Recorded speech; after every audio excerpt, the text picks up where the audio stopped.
Ahorita que le estaban cantando, se me salieron las lágrimas de acordarme.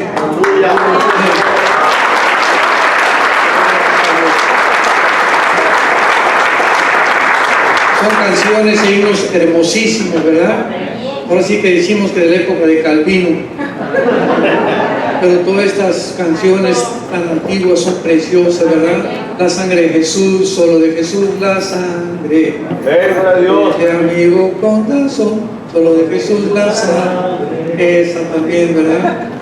Bueno, pues gracias a Dios. Vamos a tener un banquete en esta mañana y en la tarde también. Y ojalá que podamos todos nosotros venir con el Espíritu, en contacto con el Espíritu de Dios, para que podamos recibir, no solamente oír, sino recibir en lo profundo de nuestra vida interior. Porque muchos reciben conocimiento intelectual nada más, y les entra por acá y les sale por allá. Pero si tú vienes abierto con tu corazón a que el Espíritu te hable, esto que vas a escuchar entra y queda impregnado en tu hombre interior y comienza, como dice Pablo a la iglesia tesalónica, la palabra de Dios actúa, que tiene poder, es energía espiritual para el hombre interior.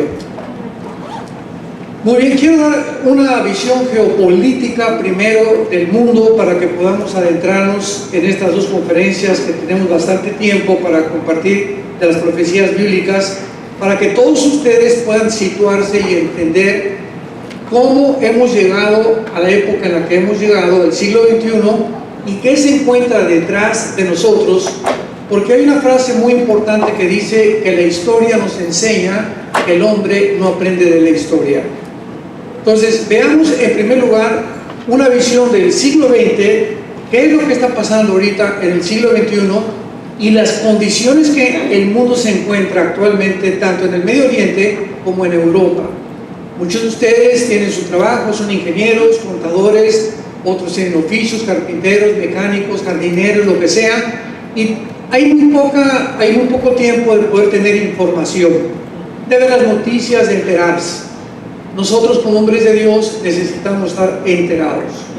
Yo estoy continuamente, ¿verdad?, leyendo la revista Time, la revista El Economista, oyendo las noticias, estudiando los últimos avances tecnológicos en física, en matemáticas, en genética. Me fascina la genética, la biología, y tenemos que estar al tanto porque cuando nos presentamos en auditorios como ustedes, tenemos que saber qué contestar. Y el mundo va con una velocidad impresionante, tecnológica y científicamente. Y todo esto comenzó en el siglo XX. Muy bien.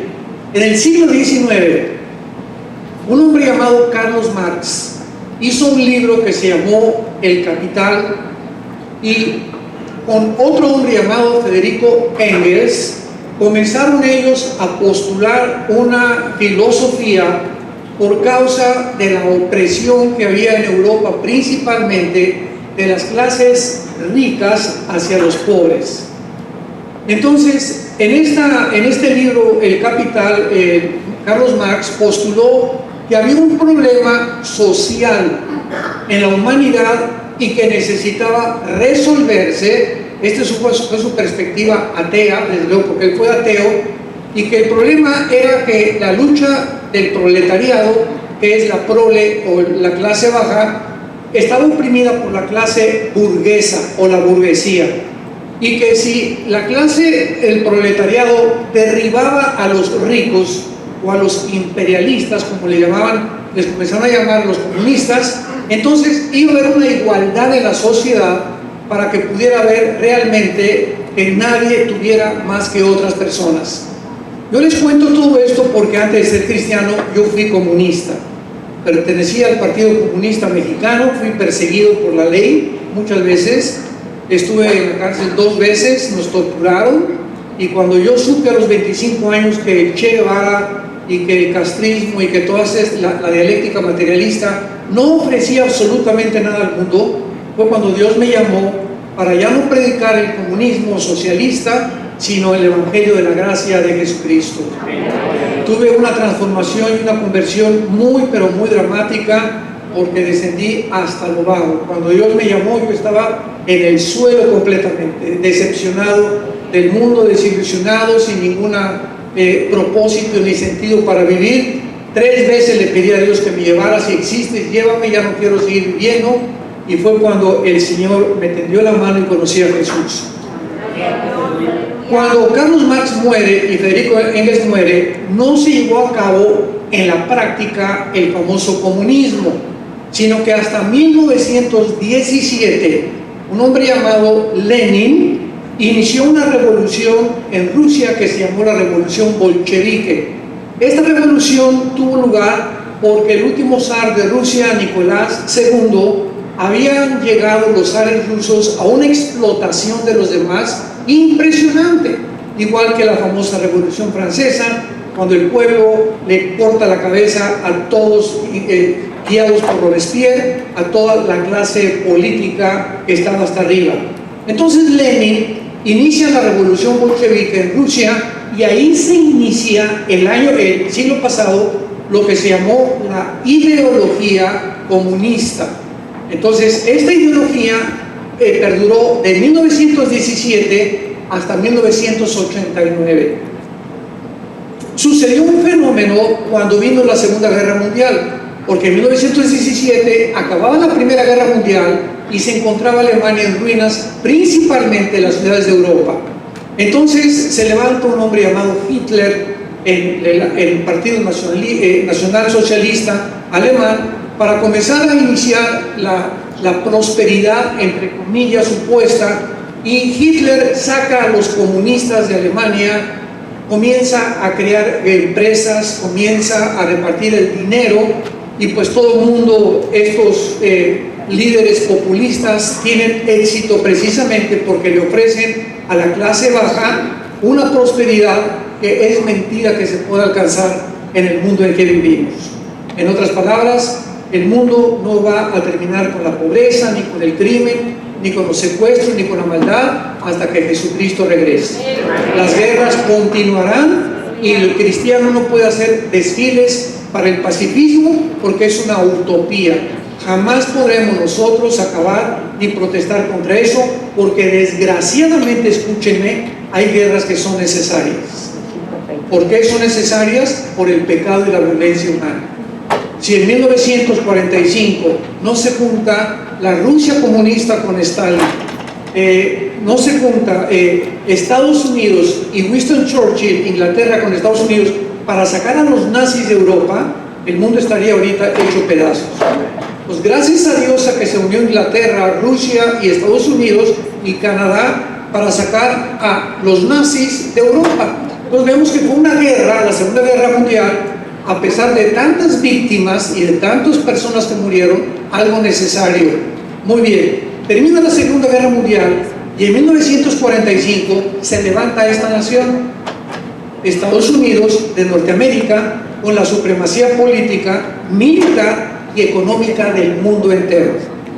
Entonces, hasta 1950, Estados Unidos durante esos 5 años permaneció comenzando a prestarle dinero a las naciones europeas como España, Polonia, Hungría, Rumanía y Alemania, para levantarse del caos en que acabó la Segunda Guerra Mundial.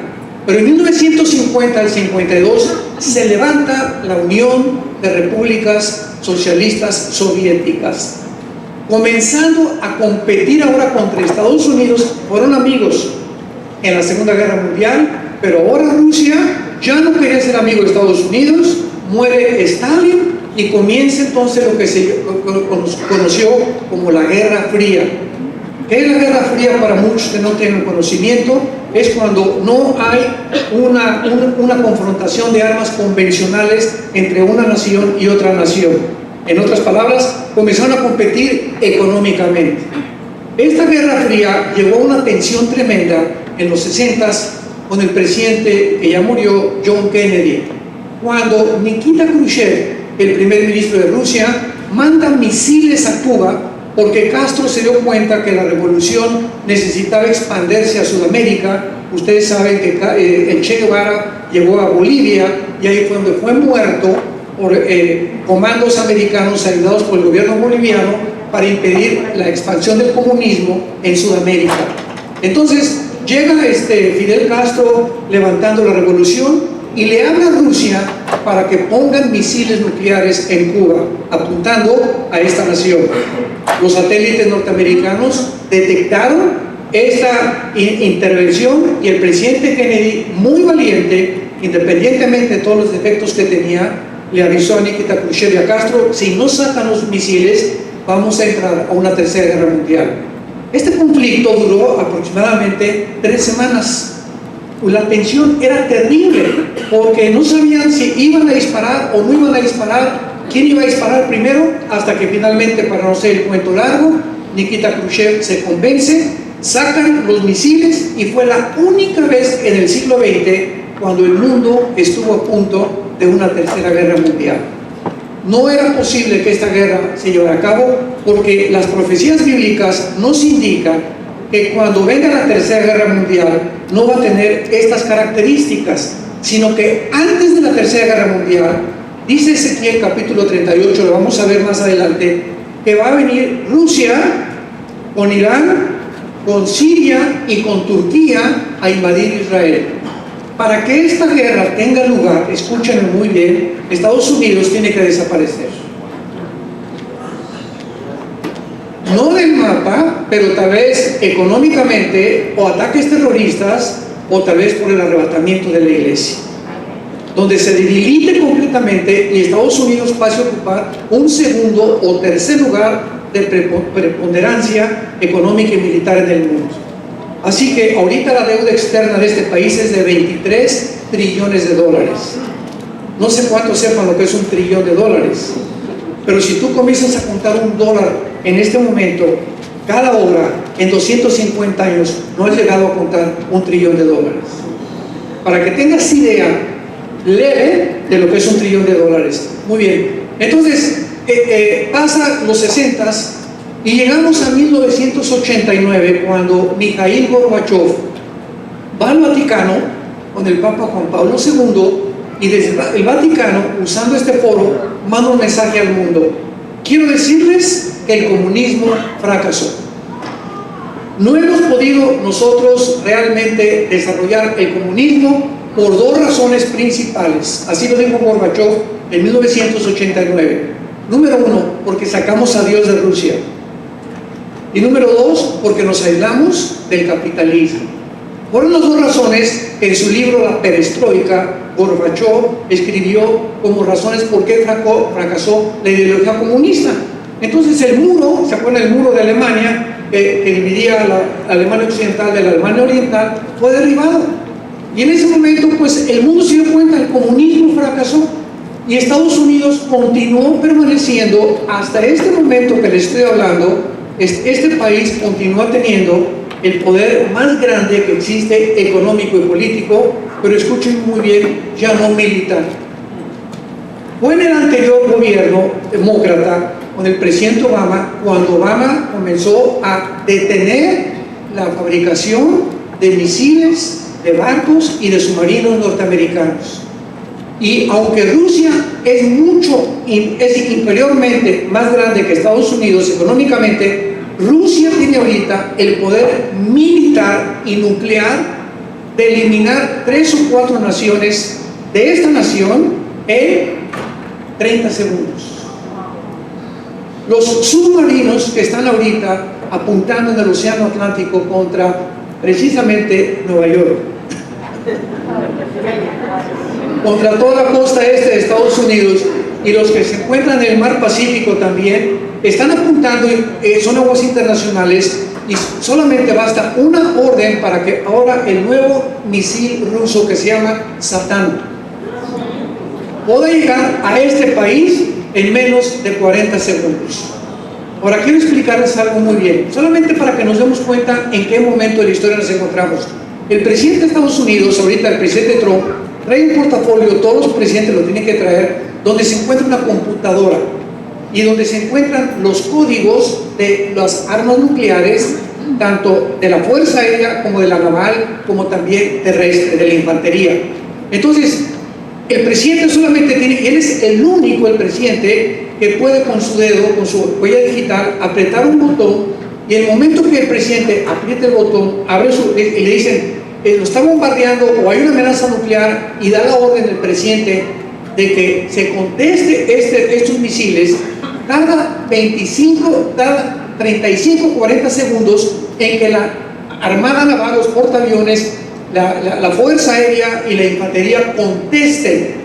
Pero el misil que tiene Rusia le gana en 10 segundos a la orden del presidente, porque llega 10 segundos antes. En 25 segundos el misil salta en Estados Unidos.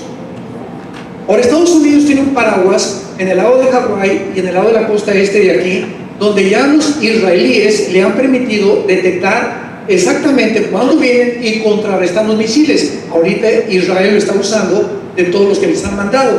Sin embargo, Rusia ya fundió estos paraguas antimisiles que le llaman el Iron Shield para que pueda realmente atacarnos en cualquier momento.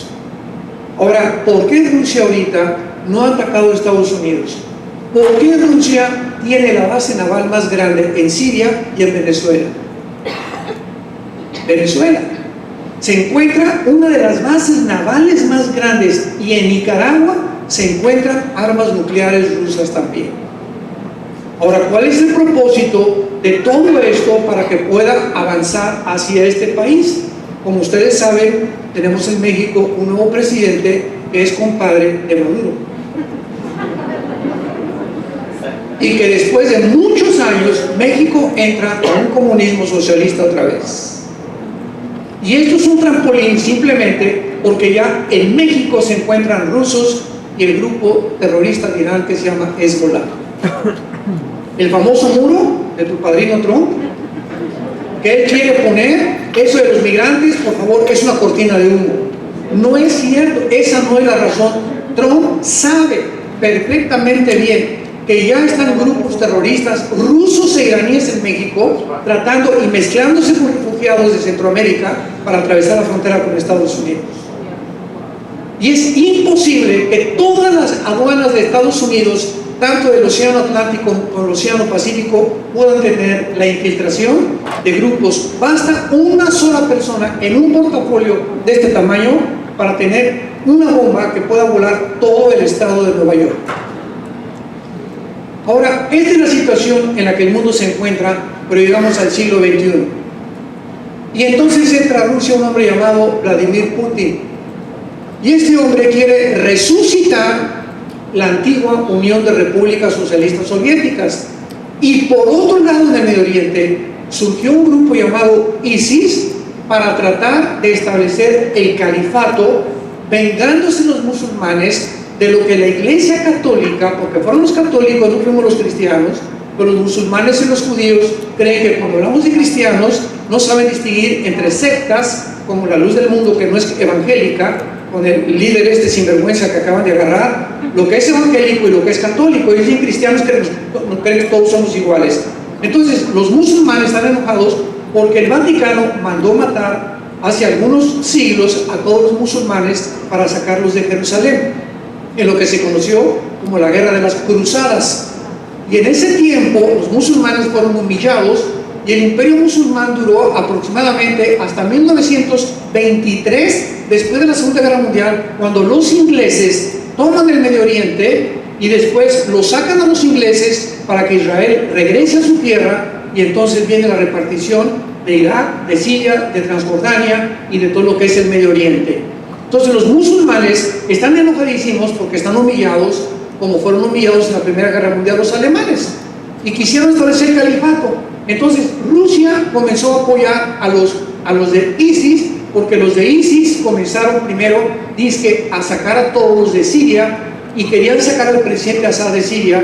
Pero Rusia tiene bases navales en Siria, es la única base naval que tiene Rusia en Siria, en el Mediterráneo. Entonces nunca Putin va a permitir que saquen al presidente Assad de Siria, jamás.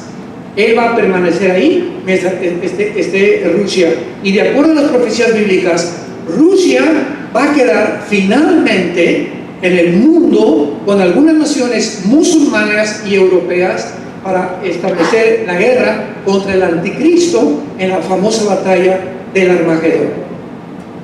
Nos encontramos en un punto donde hace 2600 años la Biblia profetizó, escuchen esto, señores geógrafos e historiadores, la Biblia profetizó hace 2500, 2600 años las naciones protagonistas que iban a aparecer en los tiempos que estamos viviendo como el eje del mal y cómo iban a formarse las naciones del Oriente contra el Occidente. Y esta confrontación que está ahorita entre el Oriente y el Occidente es la que estamos viendo todos los días en News, en Fox News y en todos los medios de comunicación masiva. Hace 2600 años, Rusia aparece con el nombre de Magog. ¿Por qué no aparece con el nombre de Rosh, de Rusia? Porque Magog era la tierra de los escitas, que fueron después conquistados por los godos y por los germanos, y es toda el área geográfica que precisamente ocupa Rusia ahorita. Por eso sabemos que los magogitas o Magog es Rusia. Turquía aparece con el nombre de Togarma y de Gomer. Irán, en 1935 se le cambió el nombre de Persia a Irán. Entonces en la Biblia Irán aparece con el nombre de Persia hasta 1935, que se le cambió el nombre a la República Islámica de Irán. Y así vemos nosotros que la Biblia no es un libro de fantasías, de cuentos de hadas, de Cenicienta o de Robin Hood, sino que la Biblia es un libro histórico respaldado por la arqueología, por la antropología y por la paleontología.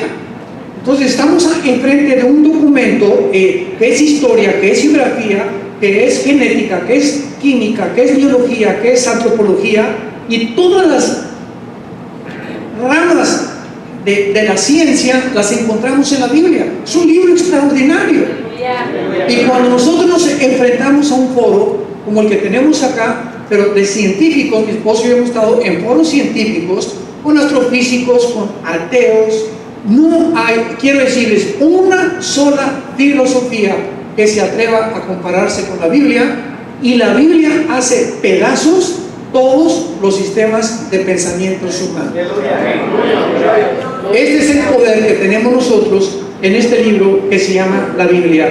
Permítanme leerles algo que escribió uno de los más grandes cristianos del siglo XX, uno de los más grandes científicos del siglo XX, llamado Wernher von Braun. Wernher von Braun fue director de la NASA y él fue el que diseñó el cohete que descendió en 1969 en la Luna. Wernher von Braun era alemán, nacionalizado norteamericano, y antes de morir tuvo 10 años antes de su muerte estudios en la NASA de las 6 a las 7 de la mañana con todos los empleados. Les digo que todos se estudiaron a las 6, 7 de la mañana porque él quería compartirles las verdades de la Biblia. Y él escribió estas palabras que les quiero leer. Y dice así: las enseñanzas de Jesucristo derriban todos los sistemas religiosos y filosóficos humanos, exponiéndoles como inadecuados para las necesidades humanas, falsos en sus fundamentos y peligrosos en sus tendencias. Uno de los principales propósitos de la Biblia es corregir la elevada opinión que el hombre tiene de sí mismo.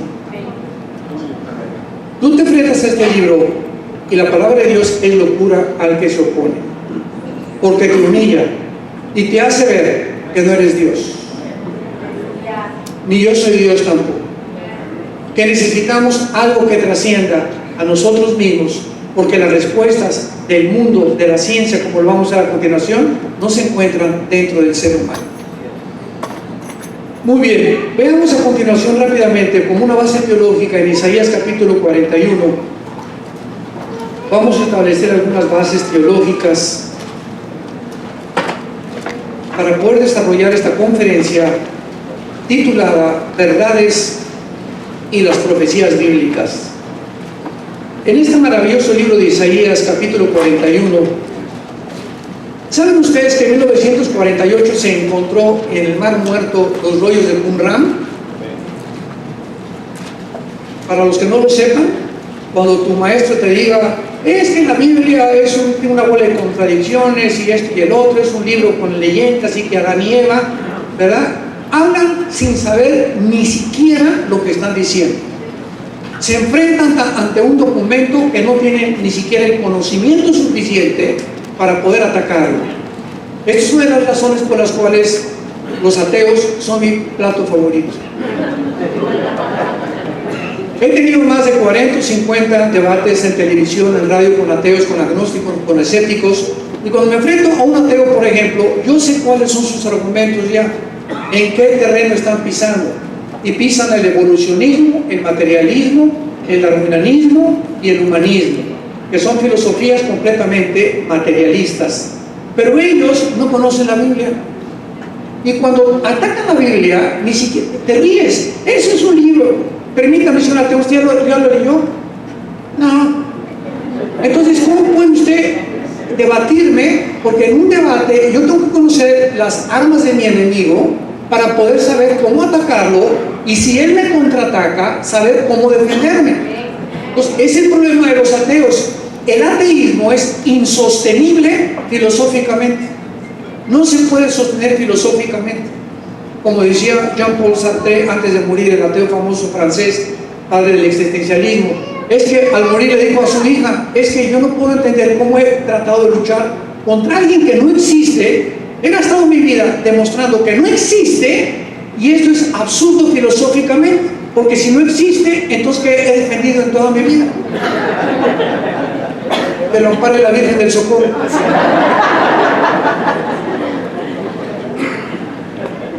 Isaías 41, versículo 22, Dios lanza una advertencia y un reto. Traigan, anúncienles lo que ha de venir. Díganos lo que ha pasado desde el principio, y pondremos nuestro corazón en ello. Sepamos también su postrimería y háganos entender lo que ha de venir. Isaías 44, del 6 al 8. Así dice Jehová, Rey de Israel, y su Redentor, Jehová de los ejércitos: yo soy el primero, yo soy el postrero, y fuera de mí no hay Dios. Y pregunta a Dios: ¿y quién proclamará lo venidero? Lo declarará y lo pondrá en orden delante de mí, como hago yo desde que establecí el pueblo antiguo.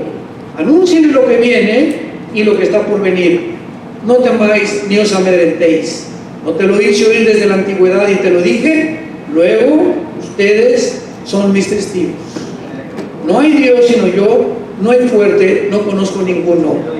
Tú puedes ir a los millones de bibliotecas y de volúmenes de literatura que existen en las bibliotecas del mundo, y tú no vas a encontrar a ningún volumen, a ningún autor que te pueda decir desde el principio hasta ahorita el orden cronológico en que la historia se ha desarrollado, más que este libro que tengo en mis manos. Y nosotros tenemos acceso a esta información. Simplemente en el libro de Daniel, hace 2600 años, Dios le revela a Daniel el orden en que los imperios mundiales iban a sucederse uno tras otro. Daniel vivió bajo el imperio de los babilonios y de los medos y los persas. Y Dios le dice a Daniel, en la famosa visión del estatua Nabucodonosor, ¿verdad? La cabeza de oro es el imperio babilónico, vendrá otro menor que es representado por la plata, que fueron los medos y los persas. Vendrá otro que tendrá el vientre de bronce, que fue Alejandro el Magno, que fue Grecia. Y finalmente las dos piernas de la estatua, que representan al imperio romano, que fue dividido en Constantinopla y Alejandría. Exactamente como Dios le reveló a Daniel hace 2600 años, los imperios mundiales fueron Babilonia, los medos y los persas, los griegos y los romanos.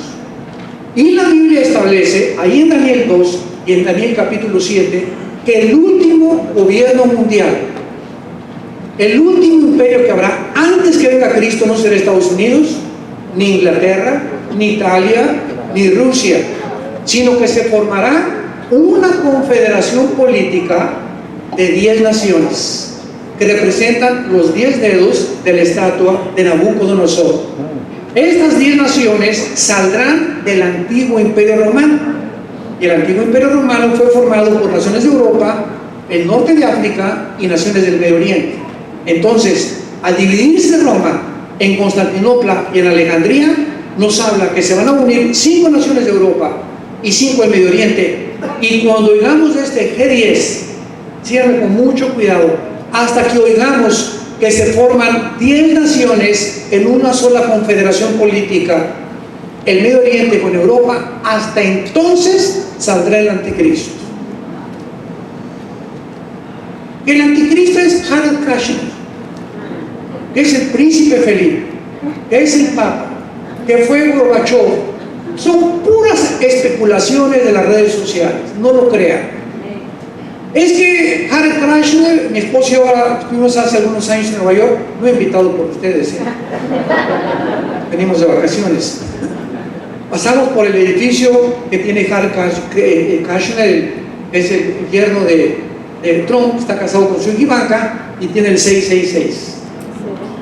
Él se lo compró a David Rockefeller en $185 millones, que fue una ganga en aquellos tiempos. Entonces hay muchas cosas que parecen que este hombre pueda hacer. También decían del rey de España y del Papa, pero no podemos especular. Me mandaron hace como 4 o 5 días algún correo diciéndome, pastores, que les aclarara, porque también estaban confundidos, si realmente Harald Krashner es el anticristo. Y les dije, en primer lugar, en Daniel 11:35 al 38, dice que dice la Biblia que el anticristo será homosexual. Y este tipo está casado con la hija de Trump, entonces lo descalifica, ya bórralo como candidato del anticristo. Es lo que les digo, cuando no conocemos la palabra de Dios, comenzamos a especular, y hay cantidad de personas que para tener seguidores en sus redes sociales inventan cosas fantasiosas para que comiences a seguirlos y mantenerte informado de todo lo que él está diciendo. Ese es el mundo que nosotros estamos viviendo. ¿Qué dice Isaías 44? Él es Dios, Él es el primero y Él es el postrero. Él es el primero y Él es... Muy bien, si Él es el primero y Él es el último, ¿dónde estamos nosotros? En medio. Él es el que inició todo, la creación del universo, la creación humana, ha puesto la historia en una cronología perfecta y Él la va a terminar. Y si el principio es hasta el momento en el que nosotros vivimos exactamente como la Biblia lo profetizó, tenemos la confianza de enfrentar el futuro con valor. Porque Él va a terminar lo que Él comenzó. Es lo que significa, yo soy el alfa y el omega. Para que no tengas miedo de la vida, para que no tengas temor. Dios nunca te dejará, Dios nunca te va a desamparar. Estará contigo todos los días.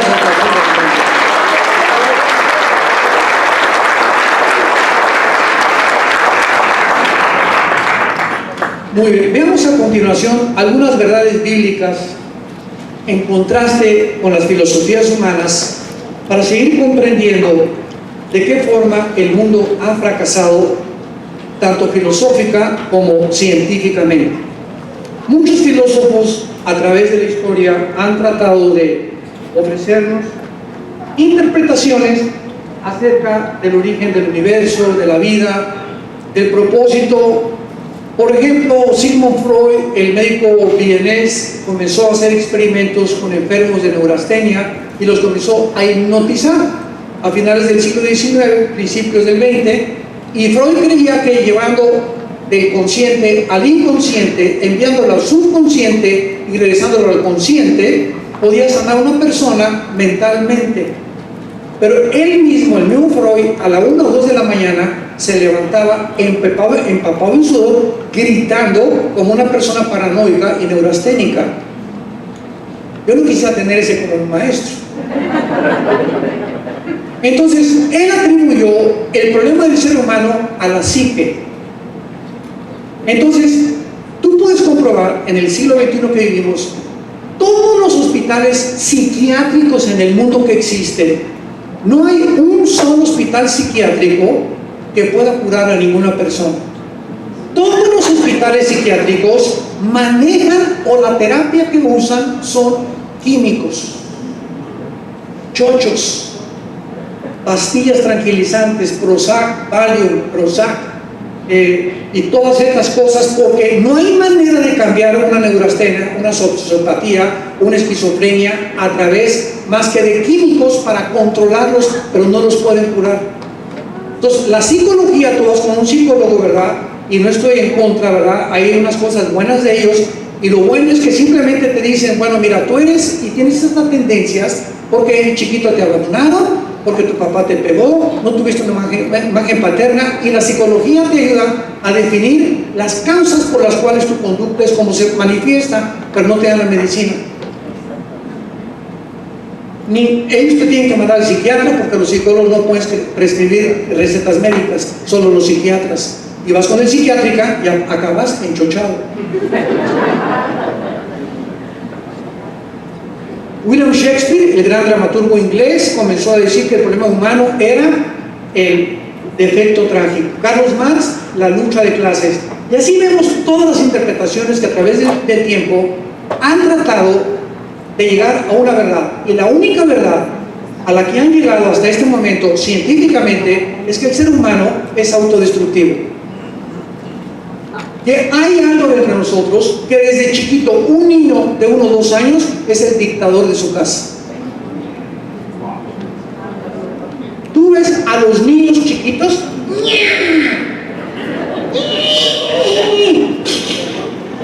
y te escupen el espagueti y todo, y se revuelcan con pirinolas ahí hasta que no las haces pau, pau, pau, ¿verdad? Para entender claramente que tenemos que forzar esa voluntad en contra de la autoridad con la cual nacimos. A un niño nunca se le enseña a portarse mal, les enseñamos a portarse bien, porque nacemos con el mal, tal como la Biblia lo escribe. En pecado, Salmo 51, me concibió mi madre. Desde que nacemos con la maldad dentro del corazón. Y decía G. Edgar Hoover, que fue presidente y fundador del FBI aquí en Estados Unidos, la Agencia de Investigaciones Especiales, que durante los más de 40 años que él sirvió a más de 4 o 5 presidentes, él encontró que la característica número 1 de los delincuentes juveniles es que todos creen que el mundo les debe algo. Tú tienes la culpa, mamá, la culpa la tienen ellos, el papá roba, el presidente roba, todos, pues yo voy a robar también. Mi papá fuma y dice que es cristiano, y ve a otras mujeres, y vamos a la iglesia, y no, el cristianismo es una hipocresía. Y viene una rebelión contra la autoridad por falta de valores y de convicciones que muchos cristianos no tienen delante de su casa y con sus hijos. Y comienzas a crear delincuentes juveniles potenciales, porque están hartos, cansados de la hipocresía de los adultos. Y llegamos a este famoso hombre, que también creo que fue tu padrino. ¿Cómo se originó el universo? ¿Saben ustedes cuál es la respuesta que hasta este momento se da en las universidades? Estoy hablando de Princeton, Yale, Harvard, las más prestigiadas que hay. ¿Y sabían que todas estas universidades, Princeton, Yale y Harvard, fueron fundadas por pastores? Fueron fundadas por pastores para entrenar a hombres de Dios. Y ahorita son los bastiones número 1 del ateísmo, del humanismo, del materialismo y del darwinianismo. Princeton, Harvard y Yale. Aunque me den una beca a mí, para uno de mis hijos, para ir a Harvard, ni de chiste lo mando. Prefiero tener un hijo tonto y santo que un inteligente y guiado.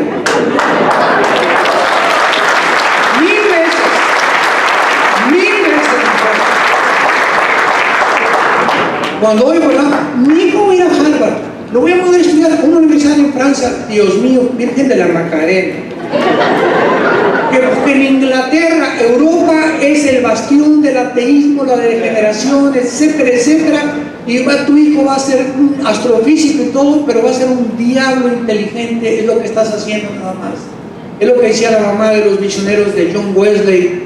Tuvo como 10 hijos la señora. Y cuando le dijeron eso, dijo: yo prefiero eso, que mi hijo se quede bruto y santo a inteligente y diablo. 1000 veces prefiero que no alcance un estatus por acá y que siga ordeñando a las vaquitas y sacando los huevos de las gallinas, y que sea un hombre de Dios, a que lo mande a una universidad, que me lo echen a perder y que yo pueda decir, ¿de qué sirve que haya ganado el mundo si perdió su alma? Padres de familia, escuchen lo que les estoy diciendo. Pongamos los pies en la tierra y entendamos cuáles son los verdaderos valores del universo y de la vida que tenemos tan corta. Muy bien. ¿Qué expuesto se ve a las universidades ahorita para el origen del universo? Que una explosión, el Big Bang, y de esa explosión se formó la luna, el sol, la capa de ozono, el espectro electromagnético de la Tierra, todo por accidente. El siglo XX trae un descubrimiento físico que se llamó la primera y la segunda ley de la termodinámica. Todos ustedes que son estudiantes de física tienen que saber que la primera y la segunda ley de la termodinámica son la base, son el cimiento de todo el conocimiento que existe.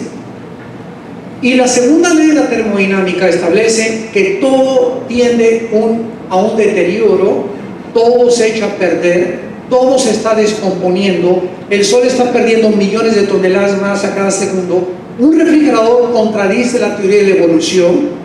Entonces no puede jamás del desorden venir el orden. La Biblia nos muestra lo contrario, que de un orden que Dios creó se originó el desorden. Entonces, si la física demuestra que no se puede del desorden producir el orden, ¿cómo pueden seguir enseñando estas barrabasadas, estas tonterías?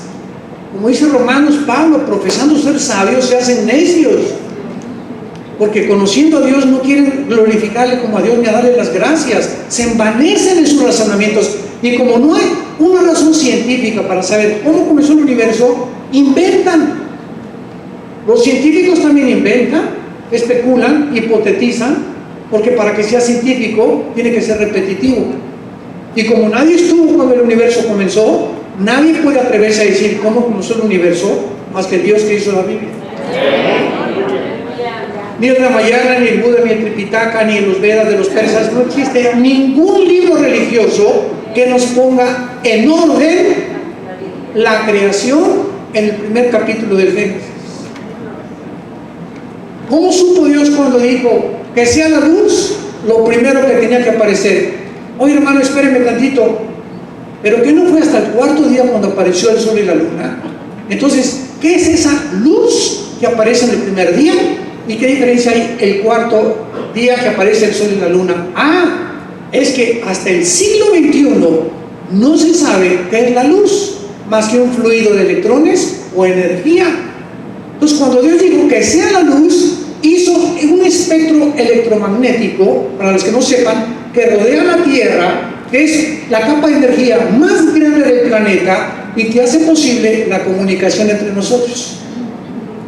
Ahorita se puede grabar esta conferencia en un tape, te la llevas y ahí va la voz del conferencista.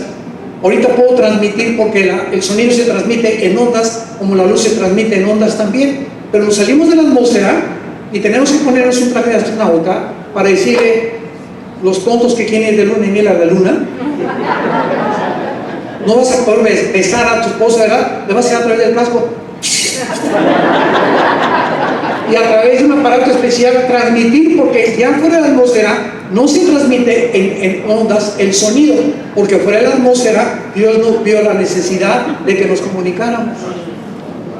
Por eso la conquista del espacio bíblicamente es completamente una imposibilidad, por la velocidad de la luz y por el tiempo. Y ya no me quiero extender más en esto. Entonces, pues apareció de repente y la física lo contradice completamente, que la termodinámica, la primera ley de la termodinámica contradice la teoría del Big Bang, pero se sigue enseñando. Número 2, ¿cómo se originó la vida? ¿Saben ustedes que el doctor Crick en 1954 descubrió el ADN, o el ácido desoxirribonucleico, y que le dio el premio Nobel de Medicina? ¿Saben ustedes lo que dijo el doctor Crick? Tan inteligente que le dio un premio Nobel y descubrió el ADN, y biólogos impresionantes, que los extraterrestres sembraron semillas para que creciera la vida aquí en el planeta Tierra. Eso enseñó el doctor Crick con el premio Nobel de Medicina. Todos vemos que son tortas no volteadas, como dice el libro de Amós. Hay personas que son muy destacados matemáticos, como Stephen Hawking, el astrónomo inglés que acaba de morir. Fue el segundo Einstein del siglo XX, nada más que Einstein le ganó porque Einstein creía en Dios. Y Stephen Hawking lo negó todavía antes de morir, aunque dijo que asumía la posibilidad de que hubiera algo que trascendiera. Estos hombres desarrollan una capacidad impresionante en la psicología, en la ciencia, en la biología, y por el otro lado están completamente ciegos del mundo espiritual, porque Dios cegó el entendimiento de los sabios, para que a través de la sabiduría el ser humano no conozca a Dios, ya que en la sabiduría del hombre, el hombre no conoció a Dios, agradó a Dios salvar a los hombres mediante la sabiduría de Dios. Y Dios escogió un mensaje que enloquece a los sabios para humillarlos: la palabra de la cruz. Y es en la cruz el aspecto más dramático y lo más terrible del ser humano, un hombre ensangrentado. En esa cruz se esconde, detrás de esa tragedia, la sabiduría y el poder de Dios, precisamente para enloquecer a los sabios y a los que se creen, como decimos en México, muy salchicha. Darwin intentó explicar la evolución, pero jamás el origen de la vida. Tenemos en tercer lugar el propósito de nuestra existencia. Entonces, existen filosofías como el ateísmo, que de plano Dios no existe. 2, el humanismo, que enseña que el hombre es la cabeza de la creación, y si no humanitario, es diferente, humanitario a humanista. El humanitario es el que se compadece de los seres humanos, el humanista es el que cree que el ser humano es la cabeza de la creación y en nosotros está la solución para acabar con la pobreza, con la maldad, y vamos a entrar en época de Acuario y el mundo va a mejorar. Ese es el humanismo. Y todos los ateos tienen que ser humanistas. En tercer lugar, tenemos también el materialismo. Todo es material. Morimos y ahí acabó todo, en el polvo. Después del polvo y de la tumba no hay nada. Hace muchos años, un gran físico matemático llamado Blaise Pascal, súper cristiano, de los mentes más brillantes en matemáticas que ha existido, tuvo un debate con un ateo. Y el ateo le dijo a Pascal: mire, señor Pascal, yo pienso que después de la muerte no hay nada, acabamos todos ahí. Y Pascal le contestó: bueno, yo sigo las enseñanzas de un hombre llamado Jesucristo, que Dios envió al mundo para revelarnos y quitarnos la cortina de lo que se encuentra detrás de la muerte. Y le dijo Pascal al ateo: si usted tiene la razón y realmente después de la muerte no hay nada, yo no pierdo nada. Pero si mi Jesús tenía razón, ¿qué amolada se va a llevar? Así que de todas maneras salimos de gane los cristianos, porque nunca perderemos nada. Entonces, gracias a Dios de este hombre que dijo que era la resurrección y la vida, y gracias a la resurrección de Jesús, podemos nosotros tener un propósito para vivir. No hay nadie que nos pueda decir qué hay después de la muerte más que Jesús. En tercer lugar, tenemos nosotros la moral absoluta, o sea, ¿qué moral es la que existe ahorita en el mundo? Ahorita todo es relativo. ¿Sabes lo que es el relativismo? Bueno, esa es tu verdad y yo tengo mi verdad. Quédate con tu verdad, yo tengo mi verdad. Ser homosexual es mi verdad, no te metas conmigo. Ese es el relativismo. Si yo fumo marihuana, papá, no te metas conmigo. Tú fumas, ¿verdad, papá? Y en esa mamá, no te atrevas, papá, a dar una lección de moral, porque yo fumo marihuana y me da la gana. Yo no te quiero imitar a ti, yo tengo mi propia moral. Esa es tu verdad, esa es mi verdad. Cuando nos enfrentamos a esta realidad dentro del mismo núcleo familiar, nos damos cuenta cómo los jóvenes están desarmando a los papás hipócritas, porque todo es relativo, todo es según como se vea. Así acabó el libro de los jueces: cada quien hacía lo que bien le parecía ante sus ojos. Y si es así, entonces para mí, ¿verdad?, lo bueno es malo, lo malo es bueno, etcétera, etcétera. Como le dijo hace poco unos argentinos que estaban debatiendo la ideología de género: es que ustedes, si tú eres homosexual, no hay ningún problema en que tengas a tu compañero y vivas en un cuarto con él y pases tu vida con él. Yo te respeto. Nosotros somos homofóbicos. ¿Sabes lo que significa homofóbicos? Homo, hombre, fobia, temor. Pues homofobia significa temor del hombre. Entonces los verdaderos homofóbicos son ellos, porque tienen temor de ser hombres. Dice nada más eso. Increíble, ¿verdad? Apúntalo. Usan términos que ni siquiera saben ellos el significado etimológicamente. Entonces, ¿para qué quieres derechos y para qué te quieres casar y que el Estado te reconozca tu unión homosexual cuando tú puedes vivir en tu... ¿Para qué? Es que si nos casamos, pues tenemos derecho al seguro social y tenemos derecho a bendiciones. Espérame tantito. En ningún estado del mundo se les dan derechos a estas personas porque la palabra matrimonio viene de matriz y tú no puedes tener hijos. Entonces, ¿cómo que matrimonio? Para que sea matrimonio tiene que haber una matriz y ahí viene la palabra. Nos enfrentamos con un mundo relativista y por decir estas verdades creen que nosotros los odiamos y no es así. En nuestra iglesia son bienvenidos los homosexuales, las prostitutas. La iglesia es un hospital, pero cuando llegan a la iglesia estas personas lastimadas, que las tenemos que amar y las tenemos que ver como son, aunque no estemos de acuerdo con ellos, les damos un plazo y les decimos: vamos a tratar de ayudarte y tú puedes arrepentirte de tu vida, y si no están arrepentidos y cambian a los 6 meses, ¿verdad? Gloria a Dios. Como hay ahorita un grande locutor de televisión que se acaba de convertir en México y ahora lo están agrediendo, Mauricio Clark, que porque antes era homosexual y cómo es posible que haya dejado el movimiento LGTB cuando él debería haberse permanecido ahí. En lugar de que le den gracias, los comentaristas de televisión ya ha salido de eso, ahora lo atacan por haberse salido de una enfermedad o de su estado mental en el que él vivía. Esto es la moral que estamos viviendo.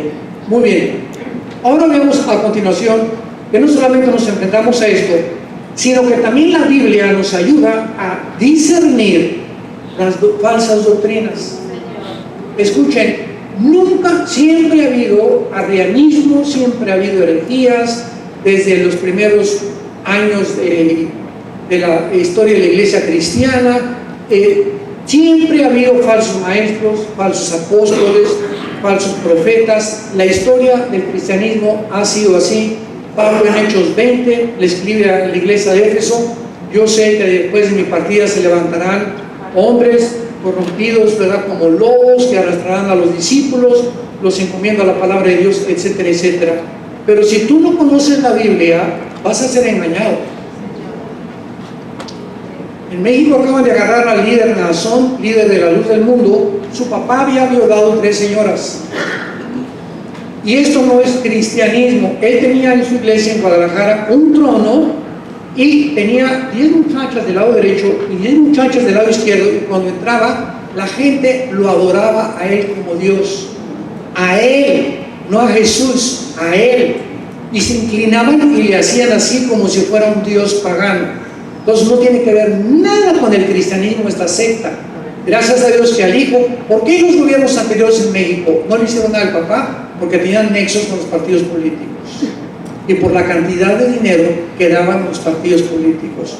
Pero ahora lo agarran en Estados Unidos y de aquí ya no se pudo escapar, y lo agarraron por pederastia y por violar a más de 10 niños, y por lo menos le pusieron una fianza de más de $100 millones para que no salga. Entonces estamos llenos. ¿Cómo es posible que tanta gente pueda ser engañada? ¿Cómo es posible, verdad, que allá en Florida hay un señor, verdad, me reservo su nombre, que tiene ya como 15 años predicando, con tantas herejías y tantas barrabasadas, lo han corrido ya de enlace, lo corrieron por tantas herejías, y la gente sigue llenando la iglesia? ¿Por qué? Porque Dios les envía un poder engañoso para que crean la mentira. Según de Tesalonicenses capítulo 2. Es un castigo al pueblo que no se quiere disciplinar. ¿Quieren eso? Les mando un falso profeta para que los engañen más. ¿Quieres tomar un cristianismo gratis y barato y fácil y liviano? Voy a mandar a alguien para que seas engañado más todavía. Entonces, la Biblia nos ayuda y nos muestra claramente que antes que Cristo venga, el Espíritu dice que apostatarán de la fe. 1 Timoteo 4:1. 2 Timoteo 4:6, del 3 al 6, porque el que no se conforma a las sanas palabras de Jesucristo nada sabe, está envanecido, carece de entendimiento, hombres corruptos de entendimiento. Y así vemos que la iglesia ahorita, antes de que venga Cristo, será inundada con herejías, con falsas señales, con falsos apóstoles, con falsos profetas. Y en lugar de que tú te desanimes y de que tú te desilusiones, ay, pues así en todas las iglesias, al contrario, crécete al castigo, porque son señales de que los castos del Apocalipsis se encuentran ya en el cielo. El Señor viene por nosotros ya.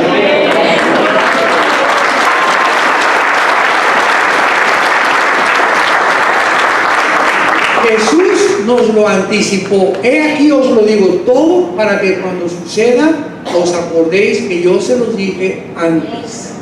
Para que no te desilusiones, para que no te apachurres, para que sepas que simplemente son señales, como las señales de Rusia con Irán, geopolíticas, políticas, económicas en el mundo, las señales espirituales. El diablo atacará con todo la iglesia de Jesucristo, y los que van a ser víctimas serán todos aquellos que nunca quisieron seguir de corazón ni tuvieron convicciones en la palabra de Dios. Vean, por ejemplo, que todas las cartas de los apóstoles y sus epístolas se encuentran advertencias contra los falsos maestros.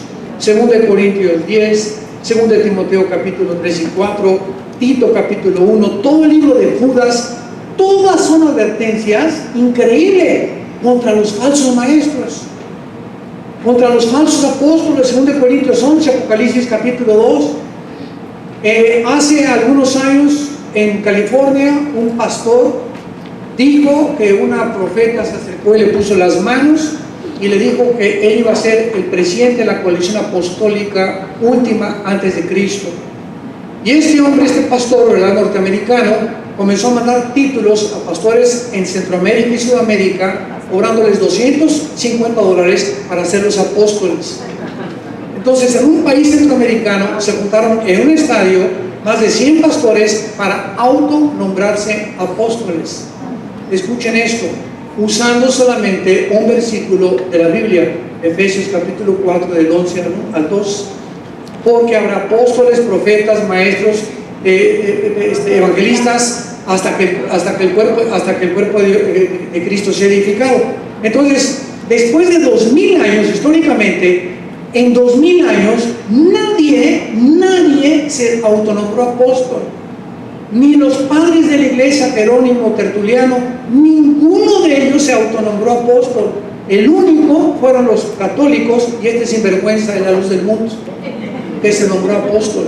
Y es una vergüenza que ahora dentro de la iglesia evangélica cristiana muchos estén autonombrando apóstoles. Cuando nos pregunten qué somos, contéstales: eres pastor, siervos inútiles. ¿Qué es lo que somos? Aquí un título.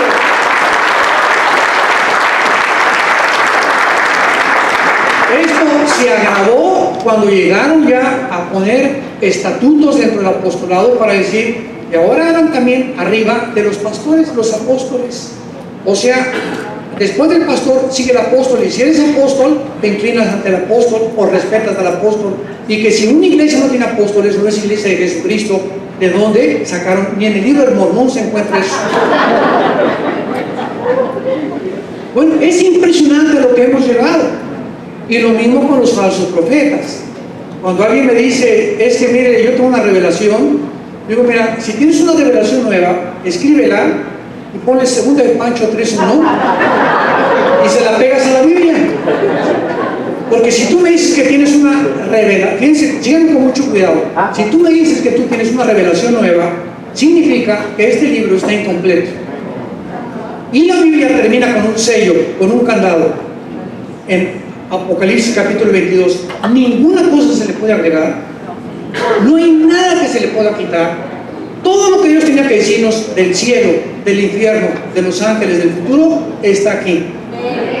Lo que necesitamos ahora ya no es más revelaciones, necesitamos más iluminación en lo que ya está revelado. ¿Me va siguiendo? Entonces, no hables de nuevas revelaciones. Necesitamos al Espíritu Santo que ha venido a iluminarnos, abrirnos el entendimiento para comenzar a descubrir lo que Dios escondió y que solo los perseverantes y los dedicados y los verdaderamente devotos a la palabra de Dios van a descubrir los Danieles del siglo XXI. Entonces, cuando alguien dice, es que el Señor dice que